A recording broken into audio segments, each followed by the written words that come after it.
ท่านผู้ชมท่านผู้ฟังซึ่งรับชมรับฟังผ่านช่องทางต่างๆก็มีวิจารณญาณในการรับข้อมูลข่าวสารดีอยู่แล้วท่านที่อ่านหนังสือพิมพ์ออนไลน์คลิกเข้าไปที่ www.9hnanews.com นะครับก็เป็นตัวหนึ่งที่ทางทีมงานได้รับอนุญาตหนังสือพิมพ์ออนไลน์นำมาแปะไว้เพื่อรายงานข่าวทางก่อนข่าววันนี้ก็เป็นส่วนหนึ่งนะครับบรรยากาศที่มีอากาศเปลี่ยนแปลงติดตามการพยากรณ์อากาศจากกรมอุตุนิยมวิทยาก็จะทำให้เราเข้าใจเรื่องของดินฟ้าอากาศร้อนอากาศเย็นฝนตกชุกหนาแน่นในพื้นที่ใดๆก็เราก็จะได้ทราบจากกรมอุตุนิยมวิทยานี่ก็เป็นเรื่องของดินฟ้าอากาศในฤดูก่อนเทศกาลเข้าพรรษาที่จะมาถึงของพี่น้องชาวพุทธในช่วงเทศกาลเข้าพรรษาเดือนกรกฎาคมของปีนี้ก็หลายท่านก็ผ่านร้อนผ่านหนาววิกฤตโควิดแม้แต่ห้างสรรพสินค้าดังๆในเชียงใหม่ก็ปิดกิจการชั่วคราวกันไปห้าง2 ห้างแล้วก็จะมีเพิ่มเติมมาอีกหรือไม่ก็เรียกว่าใครสายป่านยาวก็ว่ากันไปเพราะว่าผู้เช่าในห้างสรรพสินค้าทนต่อสภาพการขาดทุนหรือไม่สามารถจะอยู่ได้ประชาชนที่เป็นลูกค้าเข้าไปใช้บริการไม่มาก 2-3 ปีส่งผลกระทบนะครับก็ถือว่าเรื่องราวต่างๆที่เกิดขึ้นได้ไม่มีอะไรแน่นอนข่าวแรกวันนี้ก็เป็นเรื่องของ DSI ยึดทรัพย์ก็เป็นข่าวคืบหน้าที่ทางทีมข่าวเราได้รับรายงานก็เรื่องของการทำผิดแล้วตามอายัดทรัพย์ไม่ว่าจะเป็นบ้านที่ดินหรือทรัพย์สินต่างๆที่มีอยู่อธิบดี DSI นำทีมอายัดทรัพย์ 1,200 ล้านโครงการคอนโดเรียกว่าโครงการคอนโดหรูเชียงใหม่หลอกคนร่วมลงทุนอ้างตอบแทนสูงเสียหาย 4,000 ล้านผู้จัดการออนไลน์รายงาน 24 มิถุนายนที่ผ่านมาว่าในส่วนของนายไตรยฤทธิ์เตมะหิวงศ์อธิบดีกรมสอบสวนคดีพิเศษ DSI พร้อมด้วยพันตำรวจตรียุทธนาแพรดำรองอธิบดีกรมสอบสวนคดีพิเศษและนายรวีอักษรสิริผู้อำนวยการศูนย์ป้องกันและปราบปรามการฟอกเงินทางอาญานำเจ้าหน้าที่กรมสอบสวนคดีพิเศษและหมายสารส่วนที่กำลังร่วมกับเจ้าหน้าที่ตำรวจและฝ่ายปกครองปฏิบัติการเข้าตรวจค้นบริษัท The New Concept Property จำกัดและโครงการคอนโดมิเนียม The New Concept ในพื้นที่ตำบลสันผักหวานอำเภอหางดงจังหวัดเชียงใหม่ภายหลังจากที่มีผู้เสียหายกว่า100 รายเป็นลูกค้าของโครงการคอนโดมิเนียมดังกล่าวร้องเรียนว่าไม่ได้รับการส่งมอบห้องชุดให้ตามที่ตกลงไว้กลุ่มนักลงทุนที่บริษัทการันตีว่าทำสัญญาเช่าซื้อคอนโดแล้วจะมีผู้เช่าและการันตีผลกำไรแต่ก็ไม่ได้ตามที่ตกลงไว้ซึ่งเจ้าหน้าที่ได้ทำการตรวจค้นหลักฐานสำคัญที่มีส่วนเกี่ยวข้องเช่นโฉนดที่ดินสัญญาซื้อขายไปตรวจสอบรวมทั้งยึดอายัดทรัพย์สินทั้งที่ดินและสิ่งปลูกสร้างไว้ด้วยอธิบดีกรมสอบสวนคดีพิเศษยังชี้แจงเพิ่มเติมกับทีมข่าวว่าการนำกำลังเจ้าหน้าที่ปฏิบัติการในครั้งนี้เนื่องจากช่วงปี 2564 ที่ผ่านมาได้รับการร้องเรียนจากประชาชนที่เป็นผู้เสียหายและได้เข้าให้ถ้อยคำแล้วประมาณ80 รายรวมทั้งเตรียมที่จะเข้าให้ถ้อยคำอีกเป็นจำนวนมากออกมาระบุว่าร่วมลงทุนกับบริษัทดังกล่าวที่ให้สัญญาว่าจะเมื่อลงทุนแล้วก็จะได้รับผลตอบแทนประมาณ 8% สูงกว่าดอกเบี้ยธนาคารแต่ในช่วงปี 2563 เป็นต้นมาเริ่มไม่ได้รับผลตอบแทนตามที่สัญญาทางผู้เสียหายจึงเชื่อว่าน่าจะถูกหลอกให้ร่วมลงทุนจากนั้นเจ้าที่จึงทำการสืบสวนขยายผลรวบรวมข้อเท็จจริงจนเบื้องต้นก็พบว่ามีลักษณะที่เข้าข่ายฉ้อโกงประชาชนและได้ตั้งเป็นเรื่องสืบสวนตั้งแต่ปี 2564 เป็นต้นมาเบื้องต้นก็พบว่าบริษัทนี้มีการดำเนินโครงการอาคารชุดประมาณ14โครงการอยู่ที่จังหวัดเชียงใหม่12โครงการจังหวัดกระบี่2โครงการเริ่มดำเนินโครงการตั้งแต่ปี 2557 บางโครงการก่อสร้างเสร็จแต่อีกหลายโครงการก่อสร้างไม่เสร็จและไม่ทำตามสัญญาที่ให้ไว้กับผู้ลงทุนมีทั้งสิ้นประมาณ 2,000 รายคิดเป็นมูลค่าประมาณ 4,000 ล้านบาทราคาห้องชุดที่เปิดขายและให้ร่วมลงทุนนั้นเริ่มต้นตั้งแต่ราคาล้านกว่าบาทไปจนถึงหลาย10 ล้านบาทผู้เสียหายบางรายร่วมลงทุนไปหลาย10 ล้านบาทและเป็นหลักร้อยล้านบาทขณะที่บริษัทอ้างว่าไม่ได้ฉ้อโกงหลอกลวงผู้ลงทุนแต่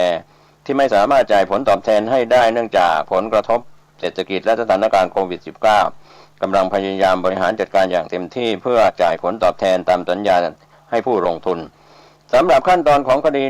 นี้นั้นอธิบดีกรมสอบสวนคดีพิเศษกล่าวว่าเวลานี้อยู่ในขั้นตอนการรวบรวมหลักฐานที่จะมีการตรวจสอบอย่างละเอียดข้อเท็จจริงทุกอย่างรวมทั้งในประเด็นเส้นทางการเงินและการฟอกเงินด้วยพร้อมยืนยันให้ความเป็นธรรมทุกฝ่ายส่วนทรัพย์สินทำการตรวจยึดอายัดไว้ในครั้งนี้เป็นการอายัดในส่วนของที่ดินและสิ่งปลูกสร้างมูลค่าตามราคาประเมินราว400ล้านบาทและมูลค่าตามราคาซื้อขายในตลาดประมาณ 1,200 ถึง 1,300 ล้านบาทซึ่งเป็นการอายัดไว้ก่อนเพื่อตรวจสอบหากพบว่าผิดจริงอย่างน้อยก็จะเฉลี่ยทรัพย์สินคืนให้กับผู้เสียหายนอกจากนี้ยังได้ตรวจยึดเอกสารสำคัญต่างๆนำไปตรวจสอบด้วยด้านผู้จัดการโครงการก็ออกมาชี้แจงว่าโครงการคอนโดมิเนียมและบ้านพักที่อยู่ในจังหวัดเชียงใหม่จำนวน12โครงการและที่จังหวัดกระบี่อีก2โครงการอยู่ระหว่างก่อสร้างที่ผ่านมามีลูกค้าติดต่อมาซื้อขายกว่า 1,000 รายเบื้องต้นยินยอมให้เจ้าหน้าที่ตรวจสอบตามขั้นตอนเพราะที่ผ่านมามีผู้ร้องเรียนโครงการก็ได้ชี้แจงข้อมูลกับเจ้าหน้าที่กรมสอบสวนคดีพิเศษมาโดยตลอดนะครับก็ข่าวภาพข่าวอยู่ในพื้นที่ของเชียงใหม่12โครงการนะครับก็ถือว่ามากทีเดียวนะครับในส่วนของเชียงใหม่เป็นเรื่องข่าวที่น่าสนใจในสถานการณ์วันนี้มหาเศรษฐีถังแตกทิ้งชีวิตในเมืองผันตัวอยู่เกาะเผยความลำบากเล็งจ้างคนอยู่ด้วยก็เป็นส่วนที่ทางทีมข่าวได้รับรายงานข่าวกันเข้ามาว่ามีมหาเศรษฐีถังแตกผันตัวใช้ชีวิตบนเกาะจนตอนนี้เป็นคุณปู่เฝ้าเกาะยังไม่ขอจากไปไหนเล็งหาคนมาอยู่เป็นเพื่อนหลังเริ่มมีปัญหาสุขภาพ20มิถุนายนที่ผ่านมาเว็บไซต์ Daily Mail มีรายงานเรื่องราวชีวิตของเดวิดเกนซีนชายวัย78ปีอดีตมหาเศรษฐีที่เผชิญสถานการณ์พลิกผันในชีวิตต้องตัดสินใจทิ้งความสุขสบายในเมืองผันตัวมาเป็นชาวเกาะใช้ชีวิตอยู่บนเกาะตามลำพังกับสุนัขคู่ใจพร้อมด้วยหุ่นผู้หญิง2ตัวเขายืนกรานที่จะขออยู่บนเกาะต่อไปแม้จะเริ่มเผชิญปัญหาสุขภาพต่างๆที่ตามมาตามวัยก็ตามสำหรับเดวิดเกนซีนเดิมที่เป็นโบรกเกอร์ซื้อขายหุ้นที่มีความมั่งคั่งระดับมหาเศรษฐีเขาใช้ชีวิตอย่างหรูหรากับภรรยาและลูก2คนในนครซิดนีย์ประเทศออสเตรเลียที่พักของเขายังอยู่ในย่านดีๆที่สามารถมองเห็นวิวอ่าวแสนสวยทว่าในปี 2530 ที่ผ่านมาด้วยผลกระทบจากเหตุการณ์อังคารทมิฬซึ่งเป็นจุดเริ่มต้นของภาวะเศรษฐกิจต่ำครั้งใหญ่เดวิดสูญเสียทรัพย์สินและความมั่งคั่งของเขาไปจนหมดแถมยังถูกธนาคารตามมายึดทรัพย์ต่อมาในปี 2534 เขาถูกภรรยาขอหย่าทำให้เดวิดอยู่ในสภาพย่ำแย่อย่างถึงที่สุดกระทั่ง6เดือนผ่านไปหลังถูกภรรยาทิ้งเดวิดก็ตัดสินใจหอบกระเป๋าเดินทางย้ายไปใช้ชีวิตบนเกาะนอกชายฝั่งของนอร์ทควีนแลนด์โดยมีเพียงหมาป่าดิงโก้กับหุ่นผู้หญิง2ตัวอยู่เป็นเพื่อนคลายเหงานับจากนั้นเป็นต้นมาเดวิดออกมายอมรับกับทีมข่าวว่าก่อนหน้านี้เขามีคนรักอีกคนย้ายมาด้วยแต่หลังจากที่เธอตั้งครรภ์เธอก็ตัดสินใจจะย้ายไปอยู่ที่อื่นเพราะมองว่าการใช้ชีวิตบนเกาะไม่ปลอดภัยแก่ทารกและหลังจากนั้นเขาก็ต้องใช้ชีวิตบนเกาะเพียงลำพังแม้เวลาผ่านมาหลาย10 ปีแล้วเดวิดก็ยังยืนกรานจะใช้ชีวิตอยู่บนเกาะต่อไปในแต่ละปีเขาจะใช้เรือเล็กพายออกไปหาซื้อของแห้งกับอาหารกระป๋องมาตุนไว้นอกจากนั้นก็ใช้อุปกรณ์จับปลาชนิดต่างๆออกไปหาแหล่งโปรตีนจากท้องทะเลขณะที่เรื่องน้ำดื่มก็ไม่ใช่เป็นปัญหาเขามีน้ำฝนที่ตุนไว้และยังมีแหล่งกักเก็บน้ำที่อยู่บนเนินเขานอกจากนี้พืชผลต่างๆบนเกาะเช่นมะพร้าวพุ่มเชอร์รี่ก็ยังสามารถเก็บมากินได้เช่นเดียวกันตอนนี้เดวิดอายุ78 ปีแล้วเขาจำต้องยอมรับความจริงเรื่องที่ตัวเองอาจจะต้องการความช่วยเหลือจากบุคคลอื่นเนื่องจากร่างกายของเขาไม่คล่องแคล่วเหมือนกับเคยที่เป็นแถมยังมีปัญหาสุขภาพหลายๆอย่างก็ไม่ใช่หนุ่มอายุน้อยคำกล่าวของเดวิดว่าผมไม่ใช่หนุ่มอายุ18 ปีแล้วสิ่งต่างๆหนักขึ้นเรื่อยๆมีอยู่วันหนึ่งผมเป็นลมแล้วก็ล้มจนสะโพกหักตอนที่ต้องการจะใช้โทรศัพท์มือถือก็ดันใช้งานไม่ได้ดังนั้นเพื่อความปลอดภัยผมจึงมีคนอยู่ด้วยกันมากกว่านี้เดวิดกล่าวเดวิดจึงมองหาคู่สามีภรรยาวัยกลางคนที่มีทักษะในการช่วยเหลือตัวเองบนเกาะมาใช้ชีวิตร่วมกับเขาโดยจะมีการจ่ายค่าจ้างให้แต่จนถึงขณะนี้ก็ยังไม่มีใครเต็มใจเก็บกระเป๋าย้ายไปอยู่บนเกาะอันห่างไกลเขาก็เป็นข่าวต่างประเทศที่น่าสนใจข้อมูลมาจาก Daily Mail ข่าวจากต่างประเทศ ภาพข่าวนะครับก็เป็นชายเศรษฐีก็เรียกว่าไปเป็นชาวเกาะภาพข่าวเหล่านี้ก็เป็นสิ่งที่สะท้อนดวงใจว่าคนเรานั้นจะเป็นเศรษฐีมหาเศรษฐีก็ตกอับยากจนลำบากได้คู่ชีวิตก็ตีจากไปส่วนกรุงเทพธุรกิจรายงานราคาน้ำมันพรุ่งนี้กลุ่มเบนซินแก๊สโซฮอลและดีเซลจาก3ปั๊มดังก็มีการอัปเดตราคาน้ำมันพรุ่งนี้กลุ่มเบนซินแก๊สโซฮอลและดีเซลจาก3ปั๊มดังปตท.บางจากและก็เชลอัปเดตราคาน้ำมันล่าสุดข้อมูลที่ผ่านมาของเย็นวันที่23มิถุนายน 17 นาฬิกากลุ่มเบนซินแก๊สโซฮอลดีเซลจาก3ปั๊มน้ำมันดังมีบางจากปิโตรเลียมปตท.และค้าปลีก OR แล้วก็บริษัทเชลแห่งประเทศไทยราคาน้ำมันที่ปรากฏขึ้นก็เป็นข่าวที่อาจจะช้าไปนะครับก็เป็นข่าวที่เกิดขึ้นหลังเหตุการณ์ที่เกิดขึ้นนะครับก็มีการขึ้นลงของราคาน้ำมันในค่ายต่างๆไปทางด้านข่าวต่างประเทศเดลินิวออนไลน์รายงานสีจิ้นผิงเตรียมเยือนฮ่องกงร่วมฉลองครบ25 ปีหวนคืนสู่จีน25 มิถุนายนที่ผ่านมาทีมข่าวจากเดลินิวออนไลน์รายงานว่าสำนักข่าวต่างประเทศรายงานจากกรุงปักกิ่งจีน25 มิถุนายนว่าสำนักข่าวทุกแห่งของรัฐบาลปักกิ่งรายงานตรงกันว่าประธานาธิบดีสีจิ้นผิงผู้นำจีนเตรียมเยือนเขตบริหารพิเศษฮ่องกงอย่างเป็นทางการ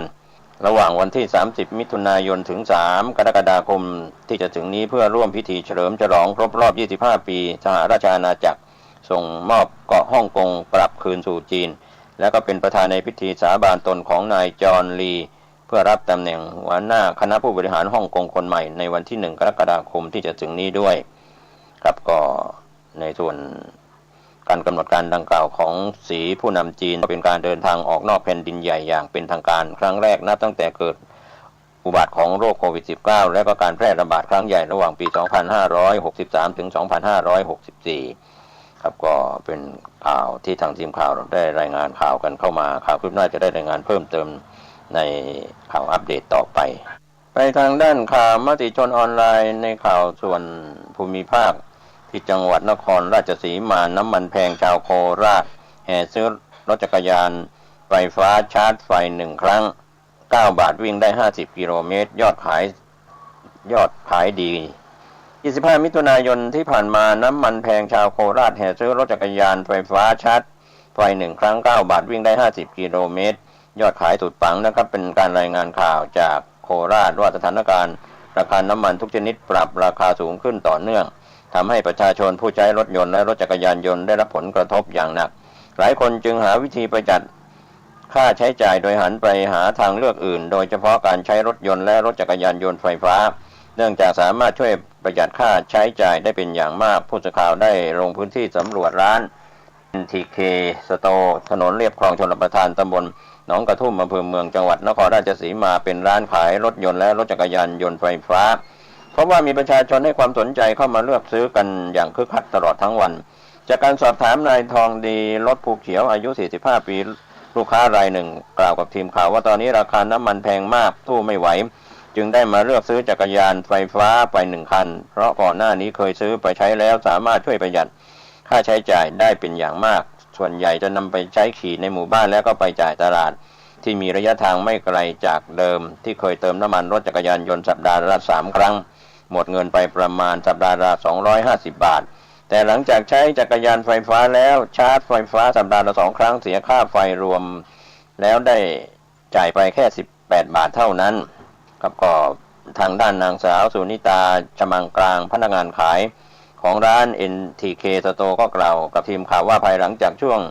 นี้ราคาน้ำมันแพงขึ้นต่อเนื่องทำให้มีลูกค้าให้ความสนใจเข้ามาเลือกซื้อรถไฟฟ้าประเภทต่างๆภายในร้านนั้นเพิ่มมากขึ้นจากต้นปีถึง 50% ทางร้านมีการจำหน่ายรถไฟฟ้าหลายชนิดเช่นสกูตเตอร์ไฟฟ้าจักรยาน2 ล้อไฟฟ้าจักรยานยนต์3 ล้อไฟฟ้า2 ตอนและรถยนต์ไฟฟ้าขนาดเล็กแต่ที่ได้รับความนิยมมากที่สุดก็เป็นจักรยาน2 ล้อไฟฟ้ามีราคาไม่ถึงหลักหมื่นแต่ประโยชน์ใช้สอยคุ้มค่ามากเนื่องจากสามารถใช้ไฟบ้านชาร์จได้เลยการชาร์จไฟแต่ละครั้งใช้เวลา 6-8 ชั่วโมงเสียค่าไฟประมาณ9 บาทเท่านั้นแต่สามารถวิ่งได้ระยะทางถึง50 กิโลเมตรเลยทีเดียวก็เหมาะกับการนำไปใช้ขี่ วิ่งภายในชุมชนหรือหมู่บ้านเป็นอย่างมากถ้าวิ่งระยะใกล้ๆไม่ได้ขึ้นถนนใหญ่แทนที่จะใช้รถจักรยานยนต์ที่ต้องเติมน้ำมันแพงๆลูกค้าก็หันมาใช้จักรยานไฟฟ้าแทนสามารถช่วยประหยัดค่าใช้จ่ายได้เทียบกันไม่เห็นฝุ่นเลยครับก็เป็นเรื่องราวที่ทางทีมข่าวได้รับการชี้แจงจากลูกค้าและผู้ประกอบการจำหน่ายรถไฟฟ้าในจังหวัดนครราชสีมานะครับความนิยมเกิดขึ้นทุกจังหวัดนะครับเรื่องของรถยนต์รถจักรยานยนต์หรือรถจักรยานไฟฟ้าจะเข้าไปมีบทบาทแทนน้ำมันซึ่งมีราคาแพงขึ้นข่าวคืบหน้าจากแนวหน้าออนไลน์จับ4ตำรวจเชียงรายยศพันตำรวจโทถึง10ตำรวจเอกเอี่ยวรับเงินเปิดทางแก๊งจีนถ่ายหนังโป๊ไร้สดนะครับก็เป็นข่าวคืบหน้าบิ๊กโจ๊กนำทีมแถลงคดีรวบ4ตำรวจเชียงรายยศพันตำรวจโทถึงร้อยตำรวจเอกถึง10ตำรวจเอกเอี่ยวรับเงินแก๊งจีนเปิดทางถ่ายหนังโป๊ไร้สดกลางรีสอร์ทขายผ่านแอปของจีน24มิถุนายนที่ผ่านมาพลตำรวจโทสุรเชษฐ์หาพานผู้ช่วยผู้บัญชาการตำรวจแห่งชาติหัวหน้าชุดปฏิบัติการปราบปรามการล่วงละเมิดทางเพศต่อเด็กทางอินเทอร์เน็ตสำนักงานตำรวจแห่งชาติพร้อมด้วยพลตำรวจตรีพิเชษฐ์จิรนันตศิลป์รองผู้บัญชาการตำรวจภูธรภาค5และพลตำรวจตรีชินวิทย์วิชัยธนภัทรผู้บังคับการตำรวจภูธรจังหวัดเชียงรายร่วมแถลงข่าวดำเนินคดีกับเจ้าหน้าที่ตำรวจที่ตรวจพบว่าเข้าไปมีส่วนเกี่ยวข้องกับแก๊งชาวจีนลวงหญิงสาวชาวลาวถ่ายทำคลิปการร่วมเพศหรือหนังโป๊ภายในรีสอร์ทแห่งหนึ่งในพื้นที่ตำบลดอยหางอำเภอเมืองเชียงรายเมื่อวันที่26พฤษภาคมที่ผ่านมาเพื่อขายทางแอปพลิเคชันออนไลน์ทั้งนี้นายตำรวจถูกดำเนินคดีจำนวน4นายเป็นระดับยศพันตำรวจโทปฏิบัติหน้าที่ในจังหวัดเชียงรายอายุ42ปีระดับร้อยตำรวจเอก2นายอายุ48ปีและ50ปีตามลำดับรวมถึงตำรวจชั้นประทวนยศ10ตำรวจเอกอายุ30ปีจำนวน1นายเบื้องต้นมีการแจ้งข้อหาเป็นเจ้าพนักงานใช้อำนาจในตำแหน่งโดยมิชอบข่มขืนใจหรือจูงใจเพื่อให้บุคคลใดมอบให้หรือมาหาให้ซึ่งทรัพย์สินหรือประโยชน์อื่นใดแก่ตนเองหรือผู้อื่นร่วมกันเป็นเจ้าพนักงานปฏิบัติหรือละเว้นการปฏิบัติหน้าที่โดยมิชอบเพื่อให้เกิดความเสียหายแก่ผู้หนึ่งผู้ใดหรือปฏิบัติหรือละเว้นการปฏิบัติหน้าที่โดยสุจริตสำหรับคดีดังกล่าวเกิดขึ้นหลังจากตำรวจสืบสวนสอบสวนอาชญากรรมทางเทคโนโลยีสอทกก4บกสท4สืบทราบว่าได้มีกลุ่มคนจีนลักลอบถ่ายทอดสดไลฟ์หนังโป๊ในบ้านพัก4หลังพื้นที่ดอยเขาควายอำเภอเมืองเชียงรายจึงได้สืบหาข่าวอย่างต่อเนื่องระหว่างเดือนมกราคมถึงเดือนมีนาคมที่ผ่านมาจนถึงวันที่31มีนาคม2565พันตำรวจโทพร้อมเจ้าหน้าที่ตำรวจชุดหนึ่งได้นำหมายค้นเข้าตรวจค้นบ้านทั้ง4หลังพบอุปกรณ์ไร้สดเช่นโทรศัพท์มือถือถุงยางอนามัยอุปกรณ์ทางเพศตรวจพบบุคคลต่างด้าวภายในด้วยแต่ไม่มีการดำเนินคดีกับบุคคลใดและรายงานผลตามหมายค้นว่าไม่พบสิ่งผิดกฎหมายต่อมาทางตำรวจสอทหรือตำรวจไซเบอร์สืบทราบว่าหลังจากนั้นได้มีชายชื่อนายอนุสรณ์ซึ่งเป็นผู้จัดหาสถานที่ในการถ่ายทำไร้สดได้ไปถอนเงินสดที่ศูนย์การค้าเซ็นทรัลสาขาเชียงรายจำนวน 800,000 บาทเพื่อนำไปให้กับตำรวจชุดหนึ่งในวันที่1เมษายนและวันที่4เมษายนได้เดินทางไปรับอุปกรณ์ที่ถูกยึดไว้ที่เจ้าหน้าที่ตำรวจชุดหนึ่งในจังหวัดเชียงรายและในวันที่11เมษายนเจ้าหน้าที่ตำรวจสอทสืบทราบว่ากลุ่มแก๊งชาวจีนดังกล่าวได้ทำการถ่ายหนังโป๊แบบไร้สดกันอีกก่อนที่นายอนุสรณ์จะไปถอนเงินที่เดิมจำนวน 180,000 บาทเพื่อนำไปมอบให้กับตำรวจจำนวน 100,000 บาทจนถึงวันที่20เมษายนแก๊งชาวจีนดังกล่าวได้ย้ายไปเช่าโฮมสเตย์ในพื้นที่ตำบลดอยหางอำเภอเมืองเชียงรายและนายอนุสรณ์ก็ได้ไปถอนเงินสด 10,000 บาทไปมอบให้กับตำรวจชุดหนึ่งที่ร้านกาแฟพื้นที่อำเภอเมืองเชียงรายจำนวน 100,000 บาทต่อมา26พฤษภาคม2565ที่ผ่านมาทางตำรวจสอทสืบทราบอย่างชัดเจนว่าแก๊งชาวจีนได้นำหญิงสาวชาวไทยและราวหลายคนไปทำการถ่ายทำหนังโป๊แบบไร้สดอีกครั้งจึงนำกำลังบุกเข้าจู่โจมตรวจค้นภายในรีสอร์ทสามารถจับกุมนายสังเกออายุ47ปีผู้ดูแลการไร้สดแต่ผู้จัดการถ่ายทำทราบชื่อต่อมาว่านายเกอหลบหนีไปได้อย่างไรก็ตามเจ้าหน้าที่กก4บกสอท4ตำรวจไซเบอร์และหน่วยงานที่เกี่ยวข้องสามารถจับกุมตัวหญิงไทย2คนที่เป็นผู้จัดหานักแสดงหนังโป๊ชาวไทยและสาวชาวลาวนายอนุสรณ์ที่เป็นคนจัดหาสถานที่และประสานงาน ระหว่างแก๊งชาวจีนและตำรวจบางชุดเอาไว้ได้โดยนักแสดงหนังโป๊ชาวไทยที่ถูกจับกุมก็เป็นชายอายุ31ปีหญิงอายุ25ปีอายุ22ปีส่วนชาวจีนเป็นชายอายุ22ปีอายุ20ปีอายุ34ปีอายุ32ปีอายุ30ปีอายุ30ปีและอายุ25ปีขณะที่ชาวลาวเป็นหญิงสาวอายุ20ปีและ17ปีตามลำดับเบื้องต้นได้ดำเนินคดีกับแก๊งชาวจีนในข้อหาร่วมกันเพื่อความประสงค์แห่งการค้าหรือโดยการค้าเพื่อแจกจ่ายหรือเพื่อการแสดงอวดแก่ประชาชนทำผลิตมีไว้นำเข้าหรือให้นำเข้าในราชอาณาจักรส่งออกหรือยังให้ส่งออกไปนอกราชอาณาจักรพาไปหรือยังให้พาไปหรือทำให้แพร่หลายโดยประการใดๆซึ่งสื่อลามกอนาจารเด็กร่วมกันนำเข้าสู่ระบบคอมพิวเตอร์ซึ่งข้อมูลคอมพิวเตอร์ใดๆที่มีลักษณะอันลามกและข้อมูลคอมพิวเตอร์นั้นประชาชนทั่วไปอาจเข้าถึงได้และเผยแพร่ส่งต่อข้อมูลคอมพิวเตอร์ใดๆที่มีลักษณะอันลามกและข้อมูลที่ประชาชนทั่วไปอาจเข้าถึงได้จากนั้นก็ได้ขยายผลทราบว่ามีการจ่ายเงินให้กับเจ้าหน้าที่ตำรวจบางชุดในพื้นที่เพื่อไม่ให้ถูกดำเนินคดีขณะถ่ายทำหนังโป๊ผ่านระบบออนไลน์ไปให้กับกลุ่มสมาชิกที่จ่ายเงินดูทางแอปพลิเคชันของจีนทางพลตำรวจโทสุรเชษฐ์จึงอำนวยการให้เจ้าหน้าที่ดำเนินคดีกับนายตำรวจจำนวน3นายและตำรวจชั้นประทวนอีก1นายดังกล่าวครับก็ทางพลตำรวจโทสุรเชษฐ์กล่าวตอนหนึ่งกับทีมข่าวว่าคดีดังกล่าวเป็นคดีที่สื่อมวลชนและประชาชนให้ความสนใจโดยได้มีการประชุมเร่งรัดและก็ติดตามการดำเนินคดีดังกล่าวมาอย่างต่อเนื่องจากการขยายผลสามารถจับกุมผู้ต้องหาได้เพิ่มเติมจำนวนมากก็มีการกำชับชุดพนักงานสอบสวนให้มีความรัดกุมในการรวบรวมพยานหลักฐานรวมทั้งให้มีความละเอียดรอบคอบและใช้หลักผู้เสียหายเป็นศูนย์กลางในการสอบปากคำเหยื่อที่ได้รับการช่วยเหลือนอกจากนี้ยังได้มีการสืบสวนพบว่ามีเจ้าหน้าที่ของรัฐที่มีการปล่อยปละละเลยในการปฏิบัติหน้าที่เรียกรับผลประโยชน์และไม่จับกุมผู้ต้องหาไปดำเนินคดีตามกฎหมายดังนั้นหากพบว่ามีการกระทำผิดตามที่ถูกกล่าวหาจริงจะดำเนินคดีทางวินัยและกฎหมายโดยเด็ดขาดนะครับก็เป็นข่าวคืบหน้าที่ทางแนวหน้าออนไลน์ได้รายงานข่าวนี้กันเข้ามาวันนี้ข่าวชาวบ้านหมดเวลาลงผมเกษตรเพชรสมฤทธิ์บรรณาธิการข่าว9 น.นิวขอบคุณพี่น้องสื่อมวลชนทุกแขนงสาขาจากส่วนกลางและก็ส่วนภูมิภาคข่าวภายในประเทศและข่าวจากต่างประเทศท่านใช้วิจารณญาณในการรับข้อมูลข่าวสารประจำวันขอให้ท่านได้บริโภคสื่อที่เป็นข้อเท็จจริงตรวจสอบข่าวในการที่จะบริโภคข่าวสารในการรับข้อมูลข่าวสารเหตุการณ์ดีเหตุการณ์ร้ายสุขกายสุขใจจากการรับสื่อสวัสดีครับวันนี้มาพบกันอีกในรายการปกิณกะแห่งธรรมะสัพเพหิระอันน้อยนี่น้อยเนาะ ก็มาพบกันเป็นญาติโยมทุกวันในเวลาเดียวกันเนี่ย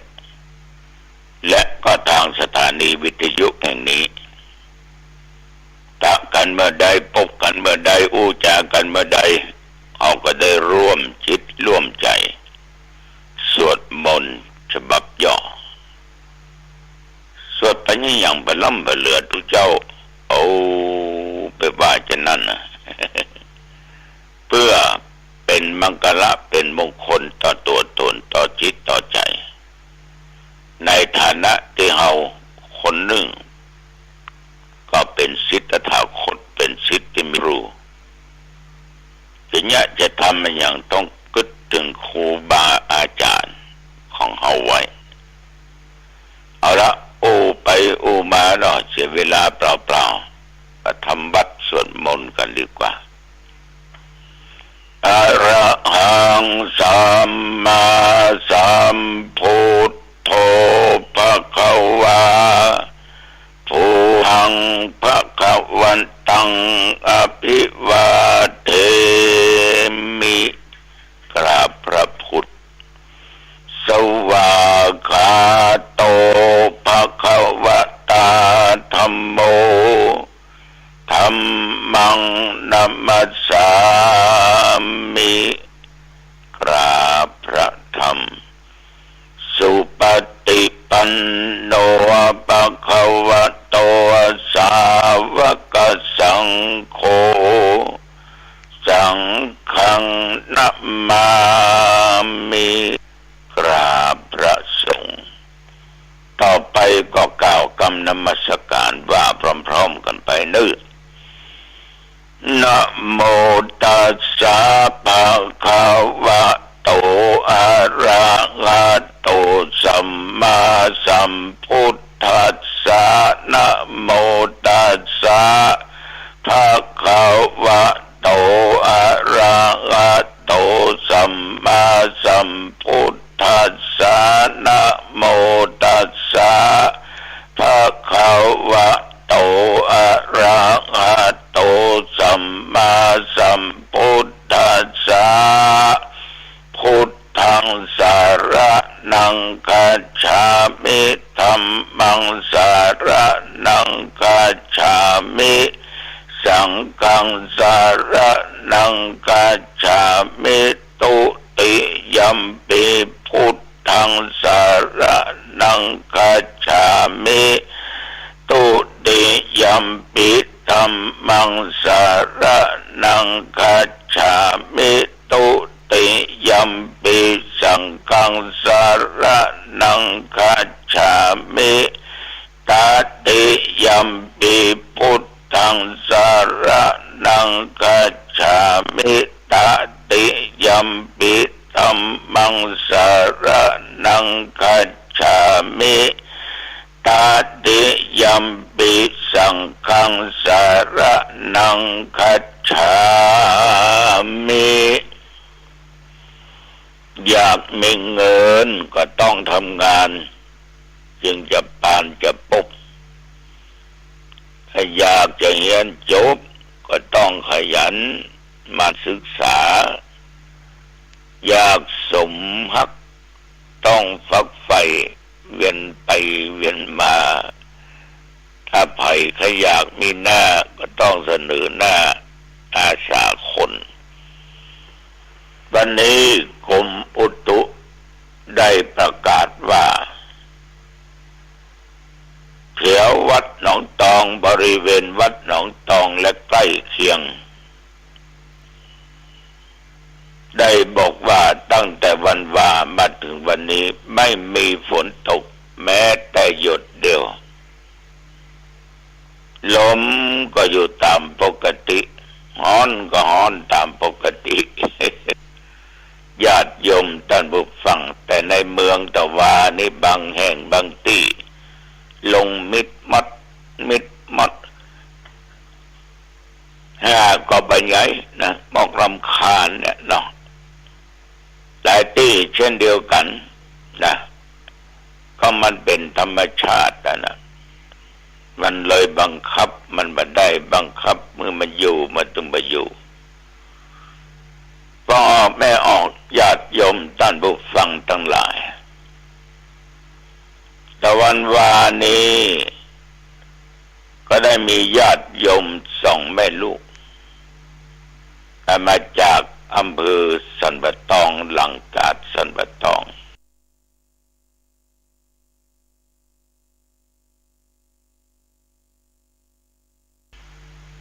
มากระทำบุญถวายสังฆทานตามที่เพิ่นทำกันนั่นเนาะแล้วมากำลังจะออกวัดไปพอดีนั่งรถออกวัดเดี๋ยวรถเพิ่นก็สวนเข้ามาก็เอ๊ะใจเนาะ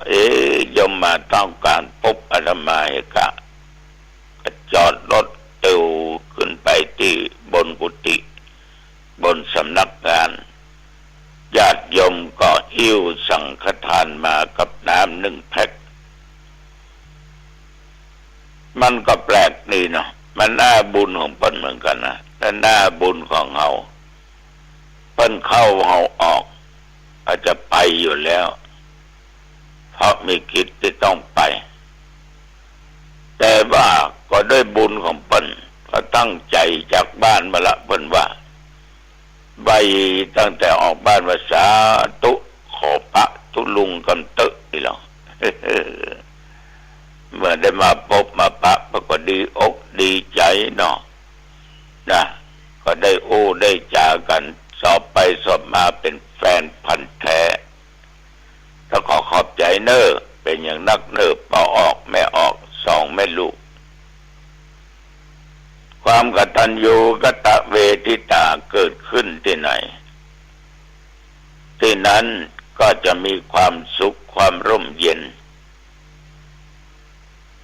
กิจการงานที่ญาติธรรมก็จะเจริญก้าวหน้ายิ่งขึ้นไปแต่ว่าก็มีครอบครัวใหญ่เปิ้นมาทำบุญตาลขันเข้าหาพ่อหาแม่ของเปิ้นที่ตายพ่อเปิ้นตายได้หลายปีละแม่เปิ้นตายได้3 ปีครบรอบ3 ปีลูกเปิ้นหลานเปิ้นยักงานอยู่ที่กรุงเทพเมื่อใกล้จะถึง3 ปีก็เสียสละการงานที่ตัวเองทำขึ้นมาด้วยแรงกตัญญูกตเวทิตานึกถึงพระคุณพ่อนึกถึงพระคุณแม่ญาติโยมเมื่อมาแล้วก็จวนหมู่พี่หมู่น้องอันอยู่ข้างๆมาทานอาหารการกินเป็นซื้ออาหารกล่องมาลงแต่ว่านี่อาตมภาพแก่พระตุเจ้าพระเนรตนละกล่องนอกนั้นญาติโยมก็ยังมีอาหารแบบพื้นบ้านพื้นเมืองอีกเพิ่นทานหาพ่อทานหาแม่แล้วมีคำหนึ่ง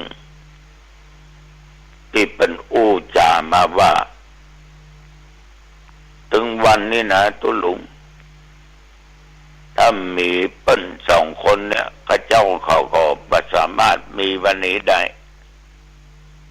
ย้อนว่าเปิ้นทั้ง2นะเปิ้นชี้เปิ้นแนะเปิ้นนำเปิ้นสอนข้าเจ้าเข้ามาเป็นคนมั่นคนขยันถ้าอยากก็ได้เงินได้ทองได้สิ่งของต่างๆก็คือมันขยันเรียนหนังสือก็คือมันเรียนถ้าขี้ค้านมันจะไม่จบแม่พ่อก็จะสอนข้าเจ้าเข้ามาเดี๋ยวประการสำคัญเพิ่นว่าจะไปเป็นลูกอกตัญญูต้องเป็นลูกที่รู้จักคุณพ่อคุณแม่คือลูกกตัญญูทดแทนพระคุณของพ่อแม่ที่ได้เลี้ยงมาอีแม่นะเป็นคนวัดคนวาแม่นเป็นไปวัดไปวาตลอดในชีวิตวันศีลวันธรรมไปกินไปทานไปทำบุญตักบาตรวัดเหนือวัดใต้มีการมีงานเปิ่นก็ไปทำบุญในชีวิตดีอกดีใจของอีแม่ที่ได้เป็นประธานในการทอดผ้ากฐินอาตมาก็รับรู้ว่าแม่นละครอบครัวเนี่ยเป็นทอดผ้ากฐินวัดได้เป็นเจ้าศรัทธาอยู่ญาติโยมทั้งหลายลูกเต้าหลานเหลนถ้าคนไหนคนใดมีพ่อมีแม่ปู่ย่าตายายฝังอยู่ในจิตในใจก็ลืมเปิ้นนี่นะก็เหมือนกับเอาไปลืมกำพืชตัวเก่าคนกตัญญูเนี่ยญาติโยมอยู่ที่ไหนมีคนฮักคนหุ่มพูดปีศาจเทบุตรเทวดาก็ฮักหุ่มเพราะคนกตัญญูกตเวทิตาตกอยู่สถานที่ใดมันจะบจิเพราะพื้นฐานมันเป็นคนดีอยู่แล้วมันจะบัตนีขี้เหนียวจะมาเป็นคนเห็นแก่ตัวเป็นคนที่มีจิตใจอันสูงมีเมตตาธรรม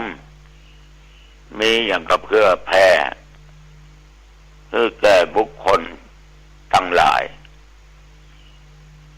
ฉะนั้นคนดีเป็นถึงว่าตกน้ำก็ถึงไหลตกไฟก็ถึงไม่ใช่ว่าร่างกายนะคือคนดีเนี่ยไปอยู่ที่ไหนมันถึงดีที่นั่นบัณฑิตนักปราชญ์เป็นชอบพระเจ้าพระเนนอยู่วัดก็ชอบเพราะว่าเป็นคนดีใน เป็นคนที่บ่มีปัญหามีแต่ปัญหาในทางที่ดีบ่มีปัญหาในทางลบต่อออกไม่ออกครอบครัวนี้ได้มากระทำบุญตามกันเขาแล้วปังสุกุลลูกของพ่อของแม่นะอาตมาภาพก็ต้องขอบใจต่อลูกหลานเลนที่มีกตัญญูกตเวทิตาธรรมทุกอย่างรับทานมาแล้วก็จัดไปตามความปรารถนาของญาติโยมที่เพิ่นมีศรัทธามีความตั้งใจอยู่ต่อมาเมื่อตะวันวานี้อาตมาภาพก็ได้งานมงคลคือทำบุญขึ้นบ้านใหม่เพิ่นเรียกว่างานมงคลในใบนิมนต์เพิ่นก็จะเขียนว่าขออาราธนาหลวงพ่อพระครูธรวิสุทธิคุณเจ้าคณะอำเภอหางดงเจ้าวาดวัดหนองตองโปรดเมตตาเจริญพุทธมนต์ในงานมงคลขึ้นบ้านใหม่วันที่เดือนพ.ศ.เวลาญาติโยมท่านผู้ฟังเพื่อก็บ่งมาอย่างชัดเจนบางท่านบางคนก็บ่เข้าใจเนาะอย่างก็สวดมนต์งานศพงานซากก็นิมนต์ตุเจ้าเจริญพุทธมนต์ให้มันถูกกันน้อยไปว่าสวดพุทธมนต์เนอะจำไว้งานใดที่ปรารภเกี่ยวข้องกับคนที่ตายนี่เป็นพุทธมนต์ถ้าว่างานมงคลต่างๆขึ้นวันไหวแต่งงานสื่อปุราจตานี่นะก่อนนิมนต์คำว่าเจริญพุทธมนต์ครอบครัวนี้อยู่ด้วยกัน2 คนแม่ลูกสำหรับโยมประจายนั้นเป็นอดีตกำนันเป็นอดีตนายกอบต.ก็ตายหนุ่มแต่กำโดยภัยคาดคิดมาถึง2-3 วันก็ตายไปลูกก็มี2 คนประจายสมตายไปก่อนก็เหลือก็ลูกผู้หญิงอยู่กับแม่ญาติโยมทั้งหลายเพราะคนที่ตายนั้นดำริไว้ในการที่จะสร้างบ้านแปลงหอแปลงเฮือนอันนี้แม่บ้านเพิ่นอู้นะใจเพิ่นไม่อยากจะแปลงใหญ่อย่างเงี้ยเพราะเพิ่นมีงบประมาณไว้ให้แล้วเลยแปลงขึ้นมาแต่ว่าตุเจ้าก็ไปเจริญพุทธมนต์กัน9 ตนที่หมู่บ้านขุนคงพี่น้องชาวบ้านญาติกาเพื่อก็ไปร่วมกันนักพอสมควรญาติโยมขุนคงนี่เป็นบ้านละนะถ้าแล้วก็โอ้ญาติโยมฟังละเป็นบ้านละประเพณีบางสิ่งบางอย่างเนี่ยทำคล้ายๆกับเอาแต่บ่เหมือนเฮาก็มีเพิ่นจะถือนะเพิ่นจะถือในบางสิ่งบางอย่างแต่เรื่องกินเรื่องทานเรื่องไปวัดไปว่ารักษาศีลฟังธรรมนี่โอ้สู้เข้าบ่ได้เหมือนกับคนไทยเนี่ยก็ที่บรรยากาศงานอยู่แถวบ้านเฮาเนี่ยวันศีลวันธรรมนี่ญาติโยมหยุดการหยุดงานหมดไปวัดไปทำบุญตักบาตรไปรักษาศีลไปฟังเทศน์ฟังธรรมไปถึงแม่หญิงก็ใจลูกน้อยก็ไปมันเหมือนในยุคก่อนสมัยก่อน40-50 ปีก่อนนั่นแหละบ้านเฮามันก็ไปอย่างนั้นอนาถไทยนาเนี่ยเนาะเป็นยังนะวันศีลนะปัจจัยแห่งของงวงของควายอยู่ที่บ้านก็ไปทำบาปบางคนว่า พอได้เวลาไปไถก็ดีไปเปลือก็ดีอย่างก็ดี อาจจะทำให้ปู่ป่านั้นตายได้ก็เลยหยุดกันวันศีลแต่ก่อนอยู่บ้านอ้อยก็หันเป็นหยุดกันอย่างเงี้ยเดี๋ยวนี้มีละวันศีลก็จ้างวันศีลก็จ้าง เอาการเอางานเป็นใหญ่แต่บรรยากาศยังงานก็ไม่ได้กินนะเหมาะเนี่ยแต่ก่อนเทคโนโลยีมันก็ดึงหมีเนาะโทรทัศน์มาต้องถามหาโทรศัพท์เข้าไก่นักจะได้ฟังซอก็เปิดนะครับวิทยุฐาน80 ก้อนหรือกระบอกเสียง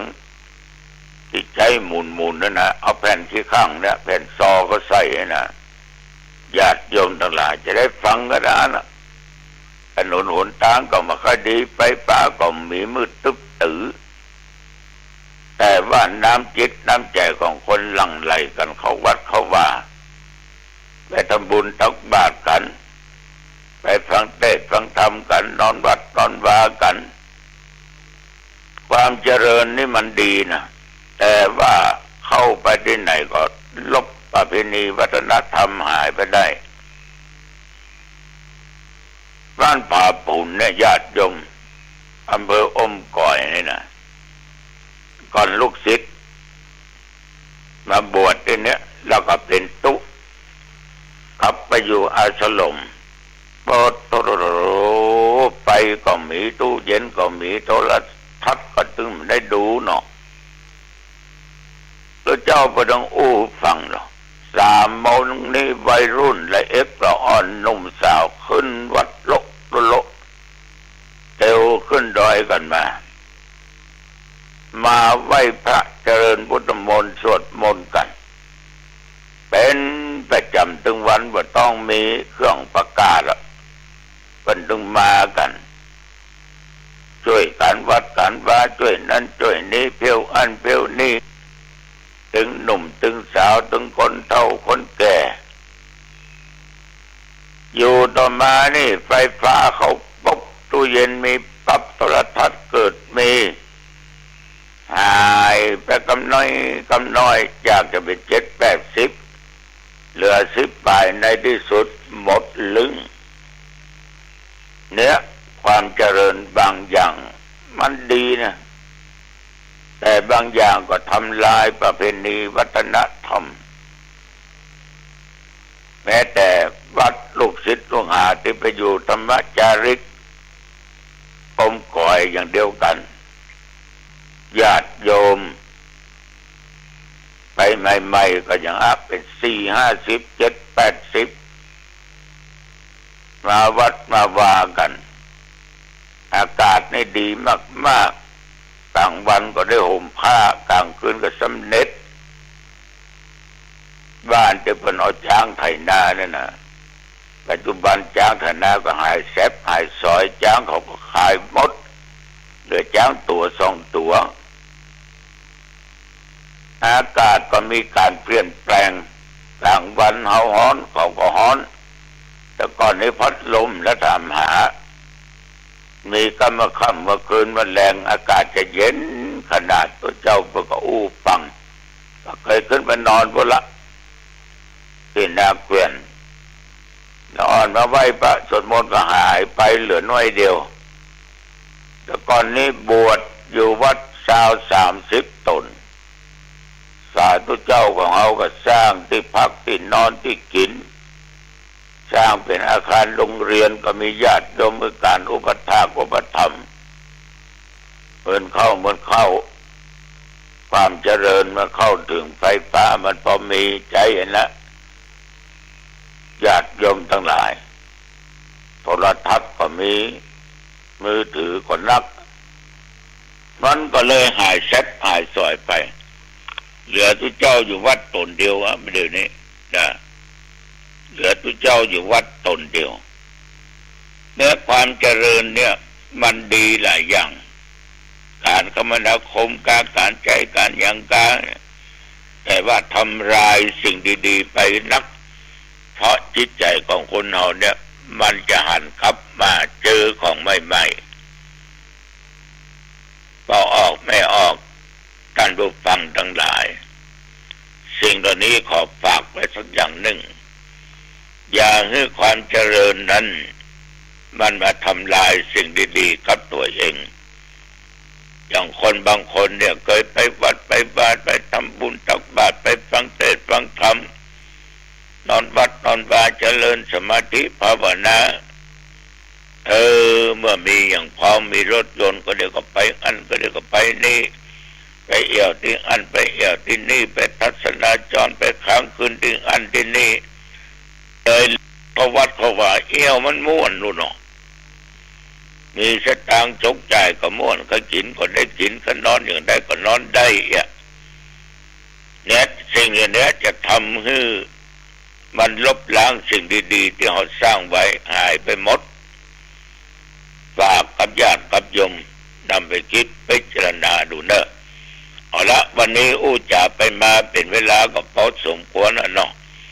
อายุวันโนสุขังพลังพบกันใหม่โอกาสหน้าเจริญพรสวัสดีครับท่านผู้ฟังที่เคารพธรรมสาระวันนี้ผมกาเศรษฐ์เพชรสำริดวิทยากรก็นำธรรมะที่ชวนหลายคนหลายท่านที่รับฟังมาช่วยกันคิดมาช่วยกันพิจารณาถึงหลักธรรมคำสอนขององค์สมเด็จพระสัมมาสัมพุทธเจ้า 84,000 พระธรรมขันธ์บางท่านก็อาจจะพูดว่ารู้แล้วเข้าใจแล้วศึกษาแล้วเพราะว่าหลายท่านที่เป็นฝ่ายคฤหัสถ์เคยบวชเรียนเขียนอ่านเป็นน้อยเป็นนานเป็นผู้เป็นทิศเป็น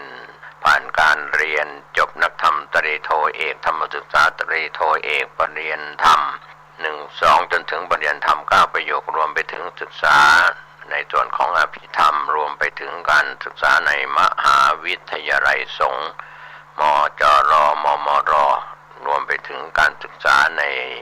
สถาบันอุดมศึกษาไม่ว่าจะเป็นภายในภายนอกก็ตามเราก็จะคุยกันพูดกันว่าหลายท่านเป็นผู้คงแก่เรียนเข้าใจวิชาการแต่ยังไม่เข้าใจในภาคปฏิบัติเพราะว่าที่หลวงพ่อธรรมธีรราชมหามุนีโชดกญาณสิทธิปริญญาธรรม 9 ประโยคคณะ5ได้เคยพูดและได้เคยไปประชุมฟังธรรมไปบรรยายในที่ประชุมฟังธรรมสำหรับนักปฏิบัติก็ผู้ดำเนินรายการในสมัยยุคนั้นก็ยังเป็นสามเณรก็ได้ฟังธรรมจากท่านพูดอยู่เสมอว่าเรียนรู้อย่างเดียวก็หัวโต